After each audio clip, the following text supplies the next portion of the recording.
주 안에 사랑하는 성도 여러분, 우리 그리스도인들은 이 세상을 어떻게 살아가야 합니까?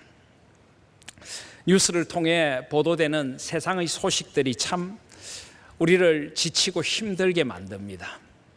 우리를 둘러싸고 있는 세상이 얼마나 하나님께서 원하시는 세상과 다른 세상인가를 우리는 계속하여 느끼면서 이런 세상의 한가운데서 참 마음이 무겁습니다. 어떻게 이런 세상 속에서 우리는 그리스도인으로서의 정체성을 지키며 살아갈 수 있을까요? 어떻게 이런 세상에서 우리는 소금되고 빛된 삶을 구체적으로 살아낼 수 있겠습니까? 우리 자녀들을, 우리 손주들을 어떻게 키워야 합니까? 진실된 그리스도인들이라면 누구나 이 시대를 바라보면서 어떻게 살아야 합니까? 어떻게 우리가 그리스도인답게 살아야 합니까? 이런 질문을 던지지 않을 수가 없습니다. 그런데 바로 그런 우리들의 질문에 답을 주는 성경 말씀, 그런 말씀이 많이 있습니다만은 오늘 우리가 다니엘서 속에서 어떻게 하나님의 사람이 이 험한 세상, 이 악한 세상을 살아갈 것인가 하는 해답을 발견하게 됩니다. 다니엘과 그 세 친구, 그들이 살아갔던 시대는 지금부터 약 한 2600년 전, 주전 600년 전경입니다. 그런데 그들이 살아갔던 시대와 우리가 살아가고 있는 시대가 너무나 흡사합니다. 그리고 그들의 고민과 우리의 고민이 너무나 흡사합니다. 그리고 무엇보다 하나님께서는, 다니엘과 세 친구에게 함께 하셨던 하나님께서는 어제나 오늘이나 영원토록 동일하신 우리의 하나님이십니다. 그래서 오늘 저는 이 다니엘서 말씀을 통하여 우리가 한평생 어떻게 이런 세속주의가 범람하고 가치관이 무너져가는 세상 속에서 우리가 하나님의 사람으로 살아갈 수 있을 것인가, 그 말씀을 함께 나누어 보려고 합니다. 오늘 다니엘서 1장 1절을 보시면 유다왕 여호야김이 다스린 지 3년이 되는 해에 바벨론 왕 느부갓네살이 예루살렘에 이르러 성을 에워쌌다라고 합니다. 이 유다왕 여호야김, 이 여호야김은 요시야 왕의 아들이고 남유다의 18번째 왕입니다.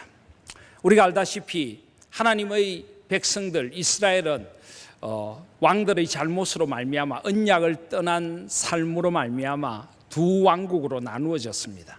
북이스라엘과 남유다. 그리고 이미 북이스라엘은 그 당시 고대 근동의 패권을 쥐고 있던 아수르에 의해서 멸망했습니다. 그리고 새로운 패권주의자로 등장한 이 바벨론에 의해서 이제 남유다도 멸망의 위기 앞에 놓여져 있습니다. 여기 오늘 말씀해 보시면은 이때가 주전 605년경인데요. 바벨론 왕 느부갓네살이 예루살렘에 이르러 성을 에워쌌다라고 합니다. 그런데 그런 위기 앞에서도 이 유다의 왕 여호야김은 정신을 차리지 못했습니다.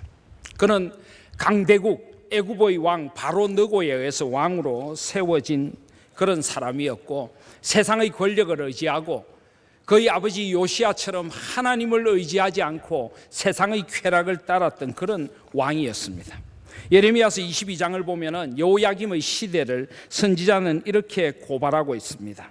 불의로 그 집을 세우며 부정하게 그 다락방을 지으며 자기의 이웃을 고용하고 그의 품삯을 주지 아니나 하는 자에게 화 있을진저.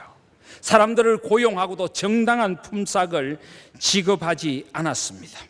가난한 자와 궁핍한 자들이 고통받고 피눈물을 흘리고 있던 시대가 여호야김의 시대였습니다. 그런데 왕은, 정치 지도자인 왕은 예레미야 22장 17절을 보시면 그러나 내 두 눈과 마음은 탐욕과 무지한 피를 흘림과 압박과 포악을 행하려 함이라.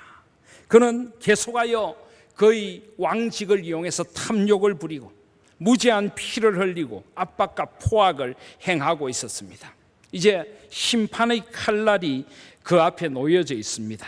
예레미야는 그가 끌려 예루살렘 문 밖에 던져지고 나귀같이 매장함을 당하리라. 이 나라의 운명, 왕의 운명에 대하여 이렇게 말씀하고 있는 것입니다.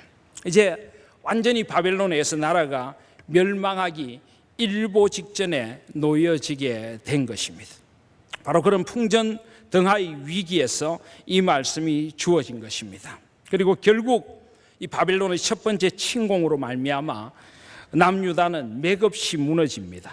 오늘 2절 말씀을 보시면 주께서 유다 왕 여호야김과 하나님의 전 그릇 얼마를 그의 손에 넘기시매 그가 그것을 가지고 신할 땅 자기 신들의 신전에 가져다가 그 신들의 보물 창고에 두었더라. 결국 이 느부갓네살 왕은 예루살렘을 공격하였고 하나님의 성전을 유린하게 됩니다. 그리고 하나님의 성전에 그릇 얼마를 그의 것으로 해서 가지고 가 그들의 신전에 두었습니다. 이 고대 근동에서는 한 나라마다 자기들의 신이 있다고 생각했습니다. 그래서 어떤 나라가 다른 나라와 전쟁에 이기면 그 나라의 신상을 가져다가 자기들의 신상을 모신 신전에 갖다 둡니다. 그것은 바로 당신들의 신보다 우리의 신이 강하다, 당신들은 이제 우리 속국이다는 표시입니다. 그런데 이스라엘에는 신상이 없었습니다. 하나님은 어떤 형상으로든지 하나님을 형상하지 말라고 했습니다. 그래서 가져올 신상이 없으니 이 하나님의 전의 그릇들을 가져다가 그들의 신전에 두었습니다. 이것은 이스라엘의 그 모든 것이 이제는 무너졌다는 것입니다. 북이스라엘도 남유다도 이제는 끝이 났다는 것입니다. 하나님의 전마저 모욕을 당했다는 것을 보여주고 있는 것입니다. 사랑하신 여러분, 이 위기, 이 암담한 현실, 아무런 소망이 보이지 않는 이 참담한 현실, 이제는 그 강대국의 힘 앞에서 그들은 여지없이 무너져야 하고 그 잔인한 나라 앞에서 어떤 유린을 당할지 모르는 이런 현실, 바로 이것이 그 당시 남유다가 하나님의 언약 백성들이 만나고 있던 현실이었습니다. 사랑하신 여러분, 그렇다면 소망은 없는 것입니까? 그렇다면 이 시대에 소망은 없었던 것입니까? 그리고 우리 시대의 소망은 또 어디에 있습니까? 지금 우리의 현실이 이 다니엘서가 만나고 있는 현실과 너무 흡사하다면 우리 시대에도 지금 우리에게 보이는 것은 암담한 현실뿐입니다. 정치계도 경제계도 얼마나 타락하고 썩었는지 우리는 잘 알고 있습니다. 경제도 앞날이 잘 보이지가 않습니다. 남북 간의 관계도 좋은 전망이 보이질 않습니다. 온 세계는 이슬람의 테러로 몸살을 앓고 있습니다. 신패권주의가 세상을 지배하고 있고 돈의 힘이 세상을 흔들고 있습니다. 사람들은 지극히 이기적이 되고 나만 살자고 하는 그런 세상이 되어가고 있는 것입니다. 우리 아이들이 살아가야 할 현실이 참 암담합니다. 바로 이런 현실, 이것이 바로 이 이스라엘이 직면하고 있던 현실이었고 우리가 만나고 있는 현실인 것입니다. 이런 현실에 소망이 있습니까? 우리는 그런 질문을 던져보지 않을 수가 없는 것입니다. 이 타락한 세상, 성적으로 타락하고 동성애 문제가 공공연히 사회적인 이슈가 될 정도로 타락한 세상에서 우리 하나님의 사람들에게는 어떤 소망이 있습니까? 우리는 이렇게 물을 수밖에 없습니다. 그런데 사랑하신 여러분, 오늘 2절 말씀을 주의 깊게 보시기를 바랍니다. 우리 2절 말씀을 앞부분을 다시 한번 우리가 같이 읽겠습니다. 시작.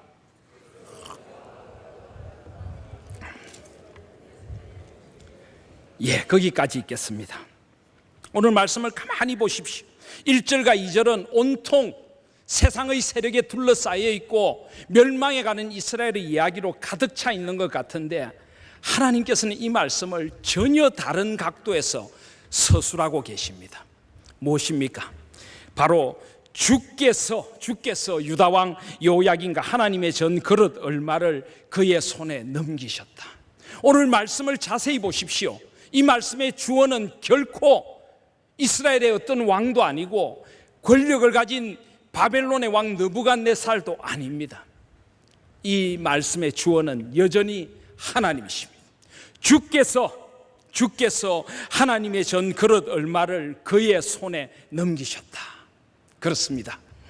여전히 하나님이 역사의 주인이셨던 것입니다.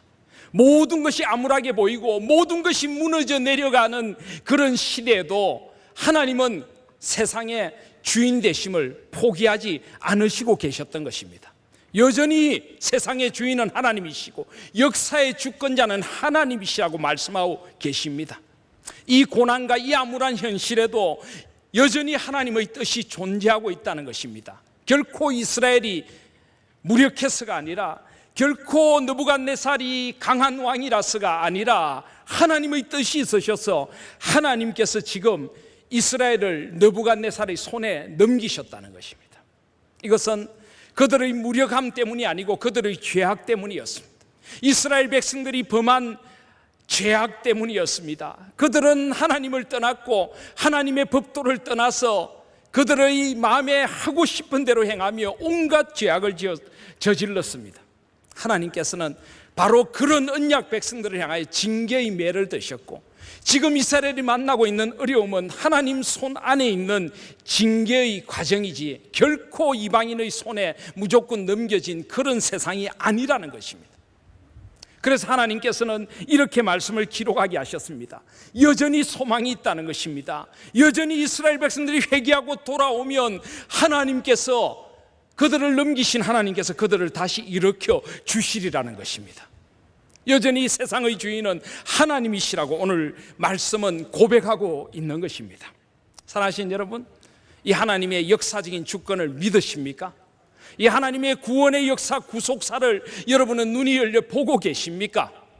아무리 우리의 현실이 암울하다고 할지라도 여전히 역사의 주인이 하나님이시라는 것을 믿으십니까? 여전히 소망은 하나님께만 있다는 것을 고백하실 수 있으시겠습니까? 지금 세상이 이 모양이 된 것이 바로 하나님의 징계라는 것을 우리는 볼 수 있어야 합니다. 우리 그리스도인들이 세상의 소금이 되지 못했습니다. 자신을 온전히 들여 헌신하여 세상의 부패를 막고 세상에 녹아들어 우리가 소금이 되지 못했습니다. 우리가 일어나 빛을 발하지 못했습니다. 우리가 세상 사람들과 다를 바 없이 살았습니다. 그래서 세상이 이 모양이 되었고, 그래서 우리를 둘러싸고 있는 현실이 이렇게 암담하게 된 것입니다. 하나님의 관점에서 역사를 보실 수 있기를 바랍니다. 그리고 하나님의 관점에서 소망도 보실 수 있는 저와 여러분들이 되시기를 주님의 이름으로 소원드립니다. 하나님께서 얼마를 그들의 손에 넘기셨다. 여전히 하나님이 역사의 주인이심을 잊지 마시기를 바랍니다. 그러므로 우리는 소망이 있습니다. 이 땅에 그리스도인들이 어떻게 살아가야 합니까? 역사의 주관자이신 하나님 앞에 다시 한번 새롭게 서면 되는 것입니다. 세상 사람들의 논리로 보지 말고 하나님이 지으신 창조의 세계로 다시 보실 수 있기를 바랍니다. 인간이 만들어 놓은 이 타락의 죄의 결과를 보실 수 있어야 하는 것입니다. 그리고 예수 그리스도 안에 있는 구원의 은총이 여전히 이 세상에 존재하고, 우리가 회복될 길은 오직 한 분 구주이신 주님께로 돌아가는 길밖에 없다는 것을 우리가 다시 한번 발견하실 수 있기를 바랍니다. 주님의 십자가, 그 십자가가 실패라고 생각하십니까? 사탄은 주님을 십자가에 못 박고 노래를 불렀을지 모릅니다. 그러나 주님은 십자가 위에서 죽음의 권세를 깨뜨리시고 모든 죄의 사슬을 끊으시고 부활의 생명으로 다시 살아나셨습니다. 오직 그 주님께 소망이 있다는 것을 잊지 마시기를 바랍니다. 사랑하시는 여러분, 저와 여러분이 이 암울한 시대를 살아가기 위해서는 역사를 보는 이 하나님의 눈을 회복해야 할 줄 믿습니다. 모든 삶의 자리에서, 나의 개인적인 삶이든 우리 가정이든 우리 교회의 문제든 이 사회의 모든 문제든 하나님의 눈으로 다시 한번 새롭게 보실 수 있기를 바랍니다.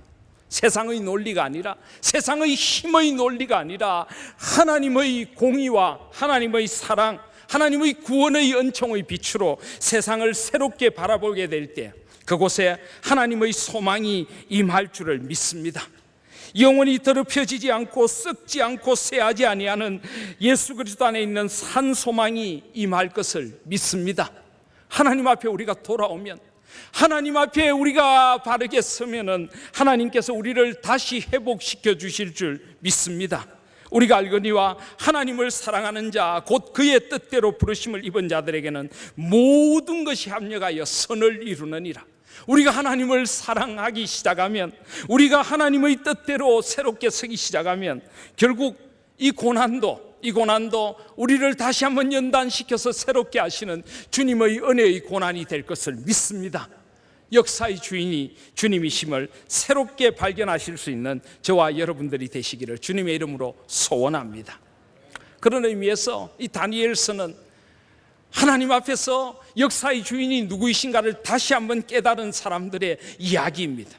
그들은 비록 나라가 망하고 포로로 끌려가는 그 비참한 현실을 살아가면서도 역사의 주인이 하나님이심을 놓치지 않았습니다. 역사의 주인이신 하나님 앞에 살아갔을 때 그 포로의 시대라는 그 암울한 시대에도 다니엘과 세 친구를 통하여서 하나님이 여전히 역사의 주인이시고 하나님만이 소망임을 보여주신 하나님의 이야기가 바로 이 다니엘서인 것입니다.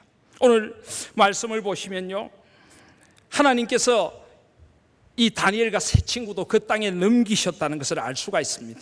그리고 그런 암울한 시대 속에서 역사의 주인이 하나님이심을 믿고 살아간 사람들이 어떤 삶을 살아갔는지를 우리는 만날 수가 있습니다. 우리는 이 삶에서 구체적으로 이 시대를 살아가야 할 우리의 삶을 배우게 됩니다. 오늘 3절 이하에 보시면은 느부갓네살 왕이 환관장 아스푸나스에게 이스라엘 자손 중에 왕족과 귀족들을 택하여서 그들의 방식으로 교육을 시키라고 명령을 합니다.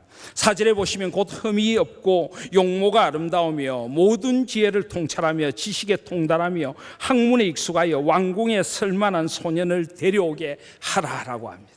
그들이 포로로 잡아간 사람들은 아주 탁월한 사람들이었습니다. 왕족과 귀족의 자녀들 가운데 용모가 준수하고 신체가 건강하고 머리가 비상하고 그 당시 최고의 공부를 하고 있던 아이들을 데리고 와서 무엇을 하라고요? 4절 후반부에 보시면 갈대아 사람의 학문과 언어를 가르치게 하라라고 합니다. 이 갈대아는 바벨론의 중심적인 지역입니다. 이 바벨론의 세계관을 가르치고 바벨론의 가치관을 가르치고 바벨론을 세계 최강의 나라로 만들기 위한 그 바벨론의 종으로 신복으로 쓰기 위하여 이들을 잡아갔습니다.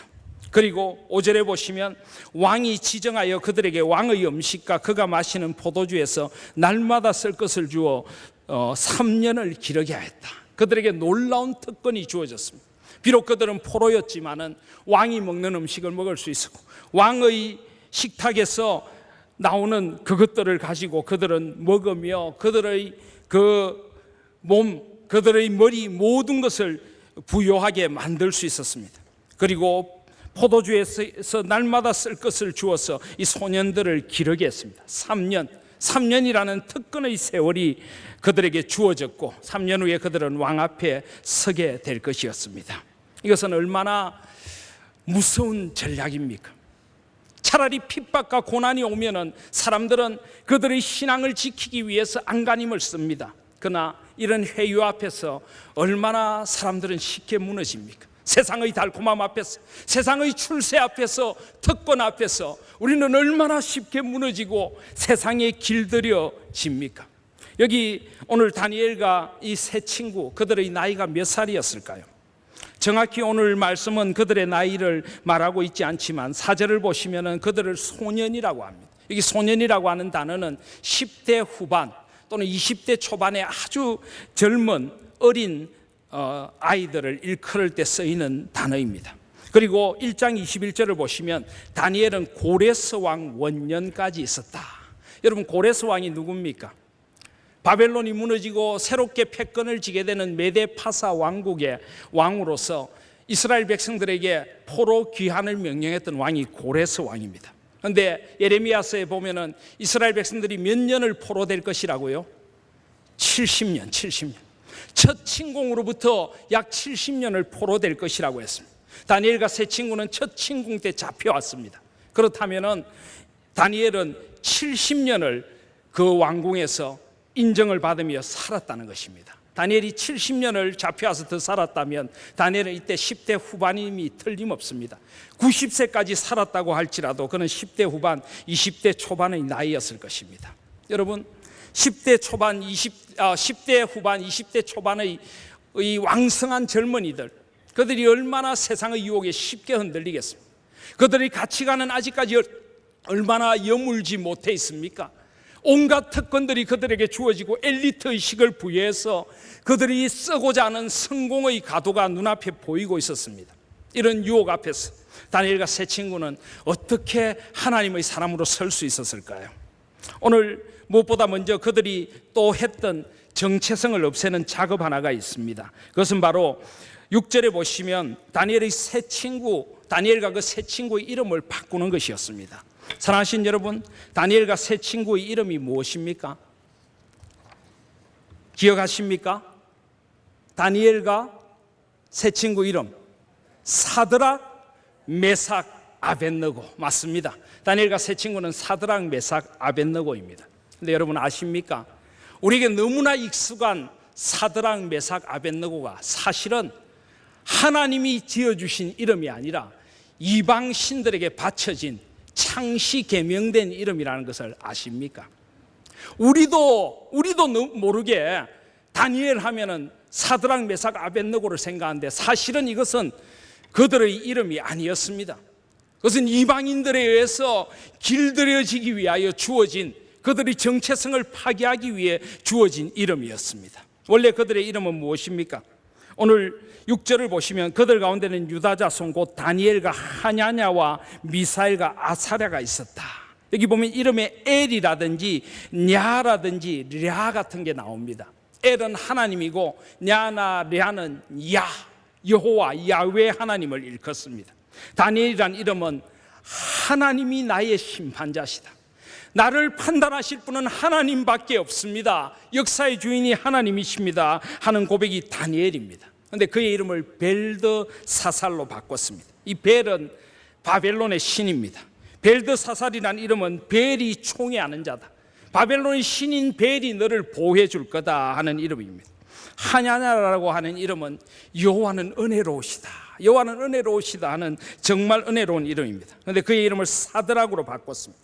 이것은 바벨론의 신인 아쿠가 명령하는 자다, 아쿠의 명령을 듣는 자다, 하나님의 은혜로 사는 자가 아니라는 것입니다. 미사엘이라는 것은 누가 하나님과 같을까입니다. 그런데 메삭은 누가 아쿠와 같은, 누가 바벨론의 신보다 더 셀 수 있는가 하는 것입니다. 아사랴는 하나님께서 도우신다 하는 것입니다. 그러나 아벳느고는 바벨론의 또 다른 신인 너고의 종이다, 하나님이 도우시는 게 아니라 너고의 도움으로 살아가는 종이다. 철저히 이방인들의 사고방식, 이방인들의 가치관을 심어준 이름을 가지고 그들을 부르게 했습니다. 여러분, 이름은 자기가 누구인가를 일깨워주는 것입니다. 이름은 계속하여 내가 무엇을 위하여 사는가를 일깨워주는 것입니다. 이렇게 그들은 마치 우리 일제강점기에 행했던 창시 계명 같은 일을 통하여서 철저히 하나님의 백성, 여호와의 백성된 그들의 정체성을 말살하고 세상에 길들여지는 사람들로 만들려고 했습니다. 사랑하신 여러분, 이런 회유와 압박 앞에서 다니엘과 세 친구는 어떻게 살아갔을까요?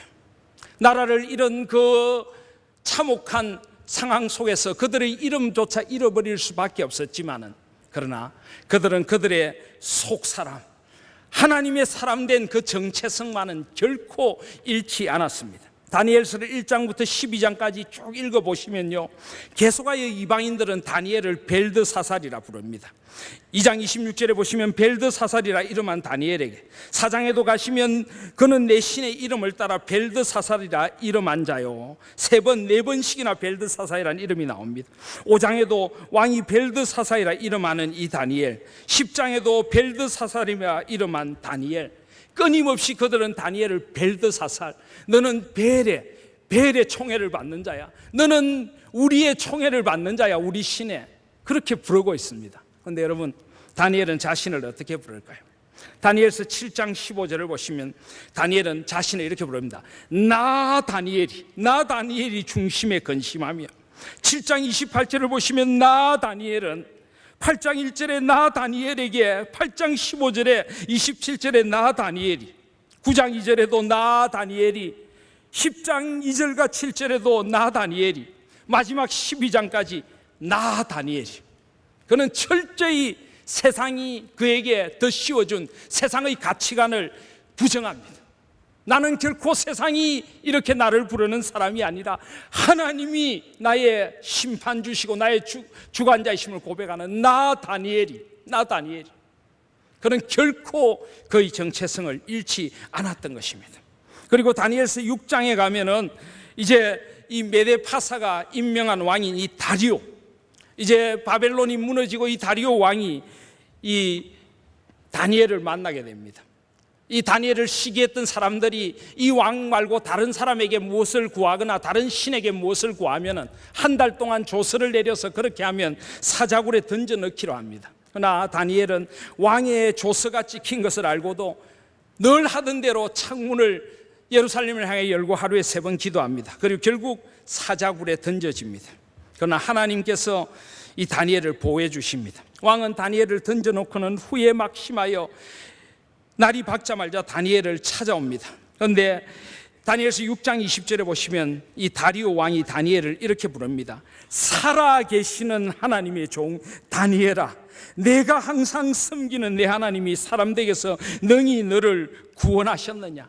살아계시는 하나님의 종 다니엘아. 그렇습니다. 이방인들조차도, 이방의 왕조차도 그 다니엘의 모습을 보면서 그의 삶 속에서 살아계신 하나님을 보았습니다. 더 이상 그를 벨드사살이라 부를 수 없고 살아계신 하나님의 종 다니엘아. 사랑하신 여러분, 여러분은 어떻게 불리는 사람들이십니까? 여러분은 어떤 자아에 대한 정체성을 가지고 자의식을 가지고 살아가고 있습니까? 누가 뭐라고 해도, 세상이 아무리 험하고 우리를 흔들어 놓을지라도 나는 그리스도인이야, 나는 하나님의 자녀야, 누가 뭐라고 해도 나는 하나님의 뜻을 따라 살아가는, 하나님의 방식을 따라가는 그리스도인, 하나님의 사람이야 하는 고백이 저와 여러분에게 있습니까? 이 세상 속에서 여러분도 이렇게 고백하시겠습니까? 나 다니엘은 하나님이 나의 주님이십니다.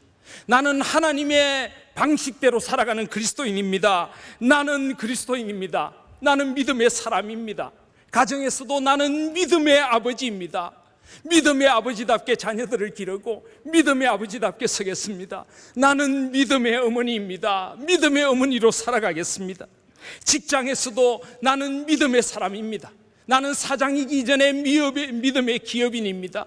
나는 어떤 직위를 가진 사람이기 전에 믿음의 사람으로 이곳에 존재하고 있습니다. 교회에서도 정말 하나님의 사람답게 나는 목사입니다. 나는 목사답게 살아야 합니다. 나는 장로입니다. 나는 장로 같아야 합니다. 나는 권사입니다. 나는 권사같이 살아야 합니다. 나는 장립집사입니다. 나는 장립집사처럼 살아야 합니다. 나는 집사이고 나는 교사입니다. 나는 그리스도인입니다. 나는 하나님이 주인 되시는 하나인 교회 교인입니다. 여러분의 정체성이 그렇게 살아가고 계십니까? 여러분은 누구십니까? 여러분은 이 세상 속에서 누구로 존재하고 계시느냐는 말입니다. 사랑하시는 여러분, 하나님의 사람은 하나님 앞에 살아갑니다. 하나님의 사람은 누가 뭐라고 해도 그리스도인으로 세상을 살아가는 것입니다. 세상이 우리를 어떻게 포장하려고 하든지, 어떻게 해유하고 우리 정체성을 무너뜨리려고 하든지, 이 세상 속에서 하나님의 사람답게, 하나님이 나에게 주신 직분자답게, 하나님이 나에게 주신 그 자리를 지키며 살아가실 수 있는 저와 여러분들이 되시기를 바랍니다. 그것이 바로 우리가 하나님 앞에 살아가야 할 한평생의 삶입니다. 여기 다니엘과 세 친구는 그래서 세상의 방식을 포기합니다. 그들은 바벨론의 학문을 배워야 했고, 그들은 왕의 진미를 강요당했습니다. 그런데 그들은 적어도 이 왕의 음식을 포기합니다. 오늘 말씀해 보시면은 환관장에게 다니엘이 나아가서 이야기를 합니다. 8절에 보시면 다니엘은 뜻을 정하여 하나님 앞에 뜻을 정했습니다. 세상의 방식이 아니라 하나님의 원하심대로 그는 뜻을 정했던 것입니다. 여기 뜻을 정한다고 하는 것은 새로운 계획을 수립한다, 어떤 특별한 목적을 위하여 뭔가를 정한다는 것입니다. 그는 하나님 앞에 뜻을 정했습니다. 그리고 왕의 음식과 그가 마시는 포도주로 자기를 더럽히지 않겠다, 이 세상의 것들로 자신을 더럽히지 않겠다라고 했습니다. 그리고 자기를 더럽히지 않도록 환관장에게 구했습니다. 여러분, 이것이 쉬운 일처럼 보입니까? 아까도 말씀드렸지만 이것이 결코 쉬운 일이 아닙니다. 그들은 지금 포로로 잡혀와 있습니다. 그들은 강압과 해유 앞에 있습니다. 그들은 이런 말을 했을 때 어떤 일을 당할지 모릅니다. 죽음을 각오해야 하는 말입니다. 그리고 온갖 좋은 것들이 그들에게 주어졌습니다. 왜 이것까지 포기해야 되나? 좀 먹으면 안 됩니까? 다니엘과 세 친구는 채소와 물만 달라고 합니다. 물론 왕의 진미는 그 당시 고대 근동의 풍습을 따라서 대부분 먼저 바벨론의 신전에 드려진 이런 우상의 제물로 만들어진 음식이었을 것입니다. 그들은 그런 우상의 제물을 거부했다고 볼 수도 있습니다. 그런데 여러분, 그렇다면 채소와 물은요, 이것은 안 드려졌다는 보장이 어디에 있습니까?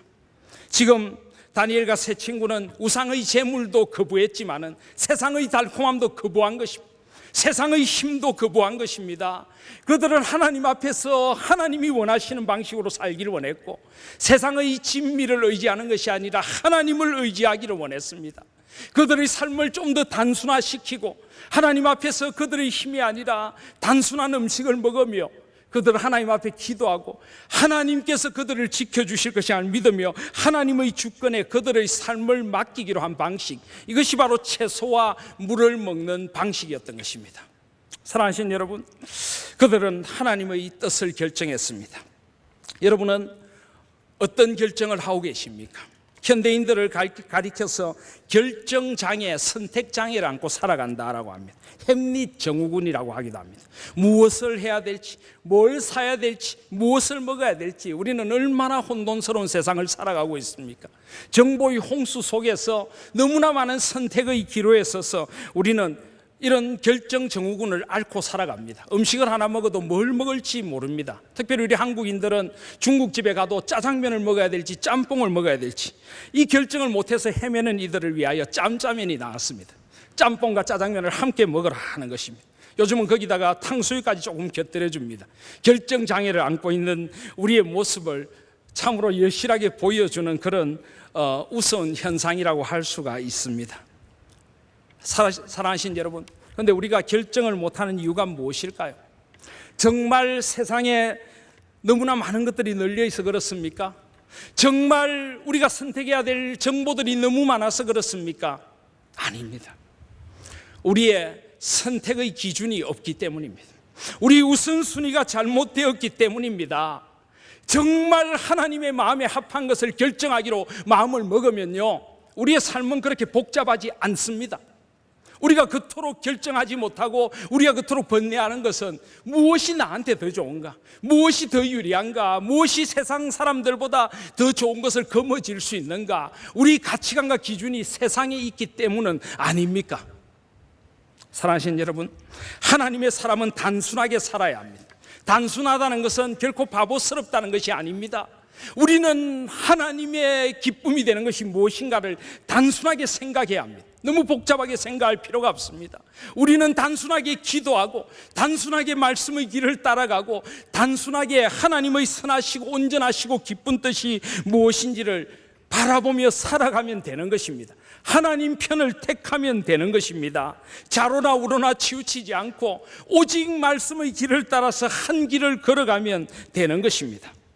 여러분, 전도서 7장을 보시면 아주 의미심장한 말씀이 나옵니다. 전도서 7장 29절에 보시면 내가 깨달은 것은 오직 이것이라 곧 하나님은 사람을 정직하게 지으셨으나 사람이 많은 꾀들을 낸 것이니라.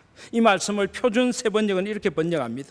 그렇다, 다만 내가 깨달은 것은 이것이다. 하나님은 우리 사람을 평범하고 단순하게 만드셨지만 우리가 우리 자신을 복잡하게 만들어 버렸다는 것이다. 공동번역은 이렇게 번역합니다. 그러나 이것 하나만은 깨달았다. 하나님은 사람을 단순하게 만드셨는데 사람들은 공연히 문제를 복잡하게 만든다. 사랑하신 여러분, 너무 복잡하십니까? 너무 인생의 길들이 복잡하고 여러 가지 것들이 우리를 괴롭힙니까? 우리가 좀 더 단순하게 하나님의 뜻을 바라봐야 되는 것 아닙니까? 하나님이 기뻐하시는 것이 무엇인가를 우리가 좀 더 단순하게 정직하게 바라봐야 되는 것 아닙니까? 로마서 11장 12장을 보시면은 이는 만물이 주에게서 나오고 주로 말미암고 주에게로 돌아갑니다. 그에게 영광이 세세 있을지어다 아멘 한 후에 12장 1절에 보시면 그러므로 형제들아 내가 하나님의 모든 자비하심으로 너희를 권하노니 너희 몸을 하나님이 기뻐하시는 거룩한 산제물로 드리라. 이는 너희가 드릴 영적 예배니라. 너희는 이 세대를 본받지 말고 오직 마음을 새롭게 함으로 변화를 받아 하나님의 선하시고 기뻐하시고 온전하신 뜻이 무엇인지 분별하도록 하라. 우리의 이 판단의 기준이 이것이 된다면 우린 좀 더 단순한 삶을 살 수 있습니다. 이것이 과연 하나님이 원하시는 것인가? 하나님 앞에 선한 것인가? 하나님이 기뻐하시는 것인가? 하나님 앞에 온전한 것인가? 그것을 분별하여 결정하면 우린 좀 더 삶을 하나님의 마음에 합한 자세로 살아갈 수 있는 것입니다. 야고보서 4장 8절에 이렇게 말씀합니다. 하나님을 가까이 하라. 그리하면 너희를 가까이 하시리라. 죄인들아 손을 깨끗이 하라. 두 마음을 품은 자들아 마음을 성결하게 하라. 두 마음을 품은 자들, 이런 사람들은 무엇이든지 죽게 얻기를 생각하지 말라. 두 마음을 품어 모든 일에 정함이 없는 자로다. 야고보서 1장은 말씀합니다. 사랑하신 여러분, 두 마음을 품고 살아가지 않는 저와 여러분들이 되시기를 바랍니다. 오직 한 마음, 주님을 향한 마음, 주님의 기쁨이 되고자 하는 마음, 무엇이 주님을 위한 것인가?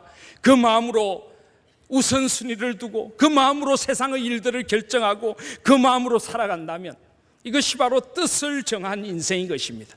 하나님은 바로 이 시대에 그런 사람들을 찾고 계십니다. 그런 젊은이들을 찾고 계십니다. 우리 자녀들을 그런 가치관으로 키우기를 원하십니다.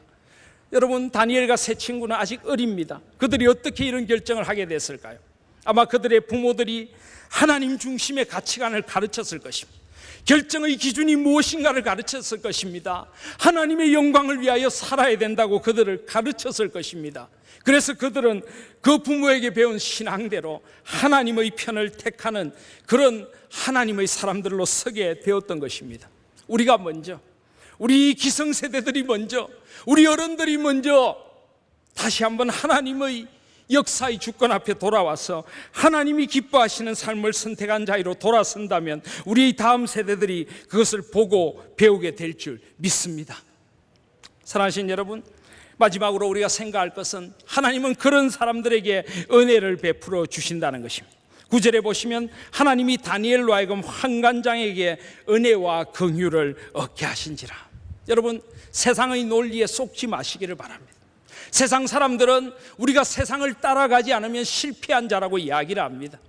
세상 사람들과 경쟁해서 이기지 못하면 나는 실패한 자라고 합니다. 세상 사람들이 누리는 것을 하나라도 더 누려야 된다고 우리에게 속삭이고 강요하고 회유합니다.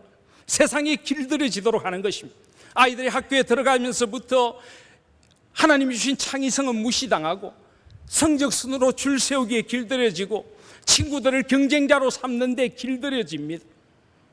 세상의 기업의 논리들은 힘의 논리이고 오직 이윤의 논리입니다. 그런데 길들여져서 조직에 길들여지고 세상의 방식에 길들여지고 세상의 부정과 부패에 길들여지고 세상은 끊임없이 우리를 그렇게 길들이려고 합니다. 그러나 여러분, 그 끝이 무엇인가를 우리는 알고 있습니다. 요즘 우리 사회를 뒤흔들고 있는 사건들을 보십시오. 우리나라 초인류 대학을 나오고 권력의 중심부에 서 있던 사람들이 행하고 있는 그 부정과 부패를 보시기를 바랍니다. 결국 민낯이 다 드러나고 그들은 어떤 수치를 당하고 있습니까? 우리나라 최고의 재벌이 행한 일들이 어떤 수치스러운 결과를 낳고 있습니까? 여러분, 결국 역사의 주인은 하나님이십니다. 결국 하나님께서 모든 것을 다 드러내실 것입니다. 하나님 앞에 살아가셔야 하지 않겠습니까? 하나님 앞에 정직하고 바르게 살아가는 자에게 하나님은 은혜와 긍휼을 내려주시는 것입니다. 여기 보면은 하나님 앞에서 채소와 물만 먹었던 다니엘과 세 친구가 열흘이 지난 후에 그 주위에 왕의 진미를 먹은 사람들보다 훨씬 얼굴이 좋았다라고 합니다. 15절에 보시면 열흘 후에 그들의 얼굴이 더욱 아름답고 살이 더욱 윤택하여 왕의 음식을 먹는 다른 소년들보다 더 좋아 보인지라. 여러분, 여기 얼굴이 좋아 보였다는 게 뭡니까? 살이 좀 빠져서 턱의 윤곽이 살아났다는 겁니까? 채소만 먹으니까 피부가 좋아졌다는 것입니까? 그렇지 않습니다. 여기 아름답다든지 좋아 보인다는 것은 하나님이 처음 창조하신 그 아름다움을 보여줍니다. 그들은 세상의 진미를 끊고 세상의 욕망들을 끊고 하나님만 바라보았습니다. 하나님의 은혜를 의지하고 하나님이 지켜주실 것이라는 믿음으로 그들은 살아갔습니다. 얼마나 그들이 기도했겠습니까? 얼마나 위기의 상황을 하나님의 은혜 앞에서 하나님만 붙들었겠습니까? 그리고 열흘이 지났습니다. 그들의 얼굴에 세상 사람들이 범접하기 힘든 하나님의 그런 은혜가 흐르고 있었습니다. 세상이 범접할 수 없는 그런 하나님의 빛이 그들의 얼굴에서 드러나고 있었습니다. 하나님이 주시는 놀라운 그런 영광의 광채가 그들에게 빛이 나고 있었던 것입니다. 사랑하신 여러분, 이것을 믿으십니까? 우리가 하나님의 뜻대로 살아간다면 하나님의 은혜가 우리의 삶에 드러나고 하나님의 함께 하심이 우리 삶에 드러나서 결국은 세상에서도 우리가 진정한 승리를 얻게 해주실 것을 믿으십니까? 사랑하신 여러분, 이것을 믿고 살아가시는 저와 여러분들이 되시기를 바랍니다. 다니엘과 그의 친구들은 바벨론의 학문을 철저히 공부했습니다. 왜 학문은 공부했느냐고요? 오늘 17절 말씀을 보시기를 바랍니다. 하나님이 이 네 소년에게 학문을 주시고 모든 서적을 깨닫게 하시고 지혜를 주셨으니 다니엘은 또 모든 환상과 꿈을 깨달아 알더라. 그들은 철저히 바벨론의 학문을 공부했습니다. 왜요? 그 바벨론을 이겨야 하기 때문에, 그 바벨론을 하나님의 나라로 만들어야 되기 때문에. 그러나 그들은 바벨론이 가르치는 방식을 따라간 것이 아니라 하나님의 지혜로 배웠습니다.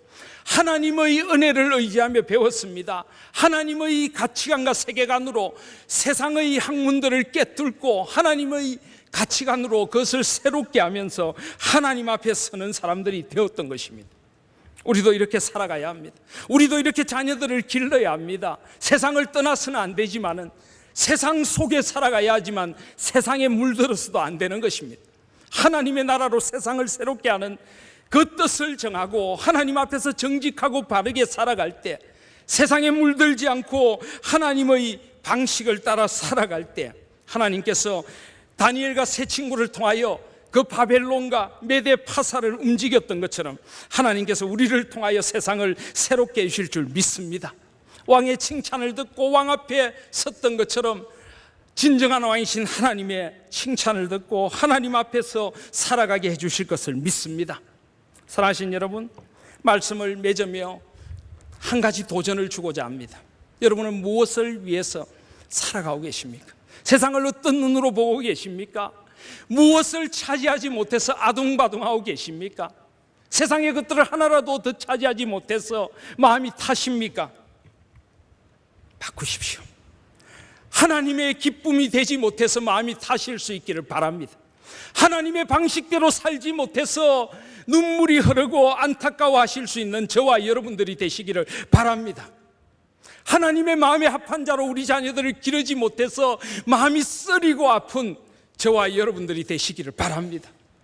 하나님 앞에 뜻을 정한 사람들, 하나님의 역사를 믿고 그 하나님의 역사를 바라보는 사람들, 하나님 앞에서 단순함을 택하고 하나님의 방식대로 세상을 살아가며 세상의 부와 세상의 유혹을 거부하는 자들, 바로 그들을 통하여서 하나님의 나라가 이루어져 갈 것을 믿습니다. 저는 우리 하나님교회가 정말 이런 교회가 되기를 원합니다. 하나님이 주인 되시는 교회, 하나님이 우리 삶의 주인이 되시고 우리의 가치관의 주인이 되시고 우리의 세계관의 주인이 되시고 우리의 결정의 주인이 되시고 우리의 꿈과 소망이 되시고 우리의 영광의 주인이 되셔서 정말 하나님 중심의 삶, 말씀 중심의 삶, 하나님의 나라 중심의 삶을 살아가면서 온 땅을 새롭게 하는 그런 우리 하나님교회가 될 수 있기를 간절히 소원합니다. 하나님께서 그런 우리들을, 그런 하나님 앞에 선 하나님 앞에 뜻을 정한 우리들을 써주실 줄 믿습니다. 역사의 주인이 하나님이시기 때문입니다. 이는 만물이 주에게서 나오고 주로 말미암고 주에게로 돌아갑니다. 그 주님 앞에서 살아가시다가 주님의 영광으로 한 생을 걸어가시는, 살아가시며 주님의 영광으로 한 생을 걸어가시는 저와 여러분들 되시기를 주님의 이름으로 소원합니다. 아멘.